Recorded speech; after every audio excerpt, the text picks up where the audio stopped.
બનાસકાંઠાના પાલનપુર તાલુકાના પૂર્વ વિસ્તારના 30 થી 40 ગામોમાં પાણીની વિકટ સમસ્યાને હલ કરવા સરકારે 100 કરોડની ધનપુરા મલાણા પાઇપલાઇન યોજના મંજૂર કરી હતી।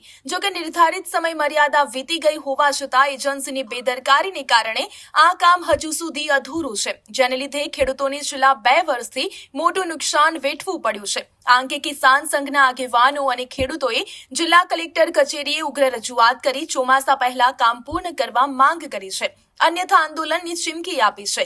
બીજી તરફ તંત્ર અને અધિકારીઓનું કહેવું છે કે રેલવે અને હાઈવે ક્રોસિંગની મંજૂરીમાં વિલંબ થવાને કારણે કામ મોડું થયું છે, પરંતુ હવે પંપ મશીન ફિટિંગ અને વીજળીનું કામ થઈ ગયું હોવાનું બાકીનું કામ આગામી 15 થી 20 દિવસમાં પૂર્ણ કરી દેવામાં આવશે। મલાણા વિસ્તારમાં પાણીના તળ ખૂબ ઊંડા છે, 150 ફૂટ નીચે પથ્થર આવે છે। અહીંયા ખેતી અને પશુપાલન આધારિત છીએ અમે।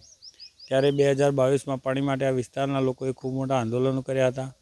સરકારે પણ હકારાત્મક વલણ દાખવી અને 100 કરોડની યોજનાને મંજૂરી આપી હતી અને 2 વર્ષમાં કામ પૂર્ણ કરવાની ખાતરી આપી હતી, પરંતુ જયંતિ સુપર નામની કંપનીએ કોન્ટ્રાક્ટ લીધો હતો।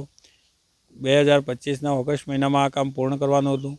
6 મહિના સુધી એ બીજી ટાઈમ લિમિટ અમને માગી, કામ પૂર્ણ ન થયું તો, અને એક બીજી ટાઈમ લિમિટમાં પણ પૂરી ન થતાં ત્રીજી ટાઈમ લિમિટમાં આપી અને ત્રીજી ટાઈમ લિમિટમાં પણ પૂરું કર્યું નથી અને આ 6થો મહિનો છે અને હજી સુધી કામ પૂર્ણ થયું નથી।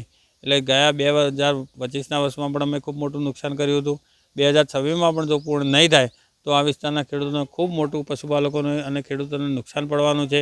અમે વારંવાર કલેક્ટર સાહેબને રજૂઆત કરીએ છીએ, સાહેબ પણ સરકારમાં વારંવાર રજૂઆત કરે છે, એમનાથી મિટિંગ કરે છે, પણ આ કોન્ટ્રાક્ટરની ઊંઘ ઉડતી નથી।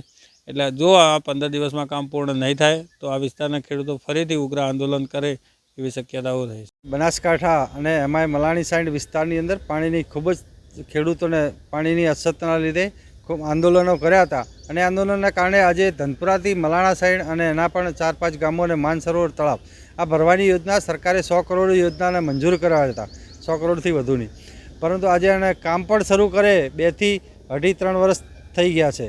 આજે આ કામને હજી સુધી કામ પૂર્ણ નથી થયું।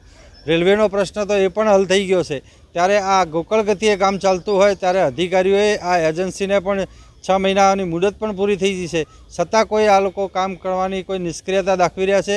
તો સત્વરે આ વિસ્તારની અંદર આ ચોમાસા પહેલાં જો પાણી નાખવામાં આવે તો જ એનું કામ સત્વરે એમને સફળ થાય, નહીંતર જો આ ચોમાસામાં નહીં આવે તો ફરી પાછા 1 વર્ષ ફરી પાછી ખેડૂતોને રાહ જોવી પડશે। એટલે સત્વરે એની તાત્કાલિક એજન્સીને જે પણ નોટિસ આપી હોય તાત્કાલિક પગલાં લઈ અને આ કામ સત્વરે ઝડપથી થાય એવી અમારી ખેડૂતોની માંગ છે। અને માનસરોવર તળાવમાં પણ કેટલાક જીવજંતુઓ અત્યારે મળવાના તૈયાર થઈ ગયું છે અને ઓછા પાણીના હાલ તરફડિયા મારી રહ્યા છે। જો જીવજંતુ પણ એના ખૂબ પાપ લાગે એવું છે, તો એ તળાવની અંદર જો આ ચોમાસામાં પાણી ભરાઈ જાય અને તો માનસરોવરની પણ એક સિટીની એક રોનક પણ આવે અને ગામડાના તળાવ ભરવાથી ખેડૂતોને પણ ખુશી થાય। તો સત્વરે આ બાબતે ધ્યાન દોરી અને કામ ચાલુ કરાવવું જોઈએ। હાલ આ કામગીરી પૂર્ણતાને આરે છે।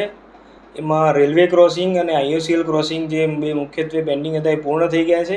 રેલવે ક્રોસિંગમાં રેલવેની મંજૂરી તથા કામમાં ઇન્ટરેસ્ટના કારણે કામ થોડું ડિલે થયું છે, પણ હવે આગામી ટૂંક સમયમાં કામ પૂર્ણ કરવાનું આયોજન છે। પમ્પિંગ મશીનરી મોટર ઇન્સ્ટોલ થઈ ગઈ છે, લાઇટ કનેક્શન આવી ગયું છે અને આગામી ટૂંક સમયમાં એને શરૂ કરવામાં આવશે। ડિલે થવાનું કારણ શું?